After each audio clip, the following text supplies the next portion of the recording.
शान्ताकारं भुजगशयनं पद्मनाभं सुरेशं विश्वाधारं गगनसदृशं मेघवर्णं शुभांगम् लक्ष्मीकान्तं कमलनयनं योगिधृध्यानगम्यं वन्दे विष्णुं भवभयहरं सर्वलोकैकनाथम् मेघश्यामं पीतकौशेयवासं श्रीवत्साङ्कं कौस्तुभोद्भासिताङ्गम्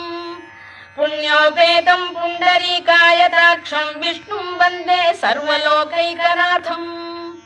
नमः समस्तभूतानामादिभूताय भूभृते अनेकरूपरूपाय विष्णवे प्रभविष्णवे सशङ्खचक्रं सकिरीटकुण्डलं सपीतवस्त्रं सरसीरुहेक्षणं सहारवक्षस्थलशोभिकौस्तुभं नमामि विष्णुं शिरसा चतुर्भुजम् छायायां पारिजातस्य हेमसिंहासनोपरि